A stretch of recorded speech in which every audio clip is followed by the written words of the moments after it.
Hi friends, good morning. So we are stuck up in lockdown. Things are not becoming easier. I will urge all of you to stay safe with your families and continue to watch the stupid videos I keep making at home. Now, the video today is on very interesting issue which is being wrecked up in all over the world about the Indian paranthas being taxed at 18% instead of 5% as people perceive it to be. We have all tried to ridicule the Karnataka Advanced Ruling Bench to give this kind of an interpretation to an Indian parantha where people have to shell out 18% tax. I was also one of them initially to make adverse comments on this particular ruling. Rakesh Garg is a friend of mine who's a great author on GST and researcher. This fellow has been making my life miserable for last 2 days to interpret and give a proper interpretation instead of a biased view. So today morning at 6:30 he calls me and says, what's your view? So I examined it today. We have two entries. 97 deals with bread and 99A in 13 in statute on October 13, 2017 deals with khakra, plain chapati or roti. Within these two entries, the entire controversy has to revolve. When we talk of bread, it can be a subject to many interpretations internationally. But in India, we interpret bread as double roti. That is the common parlance. Now, this interpretation of entry 99A, which is under controversy, is really not all that bad as we thought to be. If the legislature have created the entry in clear, unambiguous words, that is khakra, comma, plain chapati or roti. Chapati or roti in Indian context are interchangeable words. We all know it. These two words are being prefixed with the word plain. What does a word plain mean? The word in English means it has no decoration. It's simply plain. So the plain meaning has to be given. The words used by legislature cannot be a dead lumber. It has to be used. So once we interpret this in this sense, there can be no other ruling except what Karnataka ruling did. But whether the ruling is correct, whether other states have followed, no. In Signature International Food Limited, Maharashtra advance ruling included paranthas within this entry 99A and taxed it 5%.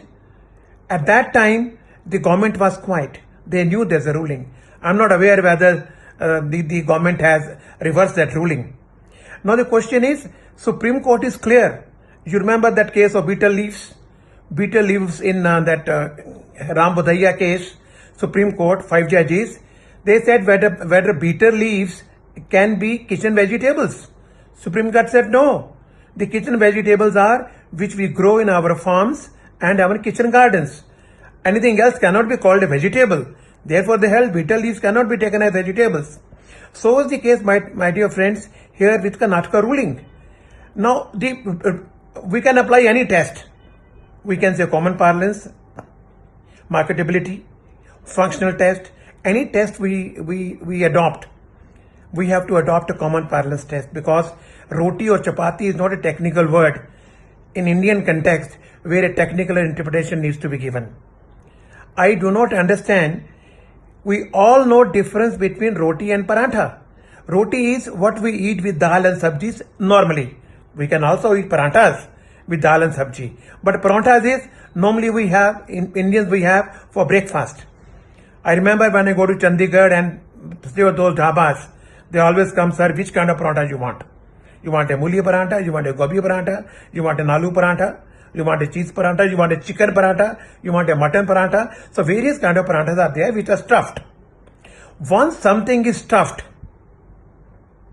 can we call this is a plain roti? The answer is no. It is for lawmakers not to make these horrendous looking entries where the food could be taxed at a rate where Mahatma Gandhi may have to come back and say anti-salt movement. You can't tax salt. So insofar as Karnataka ruling in ID Fresh Food Limited, I do not see any wrong what Karnataka Advance ruling has done. They are correct. But then we have a contrary ruling in Signature Food, which I have gone through.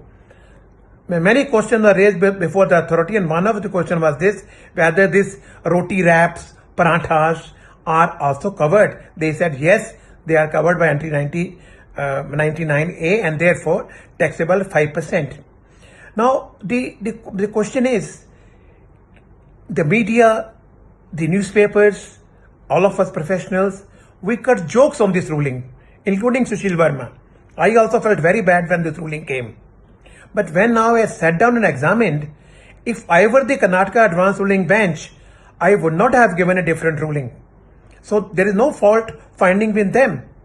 In any case, the media, I've seen some media programs, they're saying, oh, hotels will charge 18%, restaurant will charge 18%. Well, buddies, restaurant is 5% without ITC. So whatever you eat is 5%, they don't get ITC. Now, who pays 18%? Are we saying dhabas are going to pay you 18%? No, that's also 5%. So, which category of 18%? So, government clarified, frozen paranthas, which we take away abroad for number of days, and whenever we feel hungry, we heat them and eat with whatever dal or sabji or chicken or non-veg, whatever we do. Those are taxed at 18%, and why should it not be? It is not a food for common people. The Haldiram they sell frozen paranthas for export market only, and they charge you a very heavy price. So economics is clear. Tax on the principal as the traffic will bear. Therefore, notwithstanding the controversial rulings of Signature Food and ID Fresh Food, I will go by the Karnataka Advance ruling, which in terms of legal interpretation, where the word is khakra, plain chapati or roti, there can be, my dear friends, no other interpretation. Therefore, I request the government agencies, the lawmakers, the GST Council, if at all they have any power to change the schedule, they have. They have to change the schedule and redefine this entry of October 2017 to include all kind of paranthas. Till that happens, the Karnataka ruling should stand. I see nothing wrong with this. Well, so you are looking at an interesting video about food, and I'm happy to share with you. Thank you so much. God bless. Stay safe. Stay safe with your families. Don't venture out. Wear mask. Social distancing. No crowds. No puja in big temples. Just don't move out. Take care of your kids. Nobody will save you. It's us we have to fight for our lives. It's us and only us. No government can save you at present. Therefore, as far as possible, don't venture out, my dear friends. Let us get stuck up at home to survive. Thank you so much. God bless you all. Stay safe. Thank you.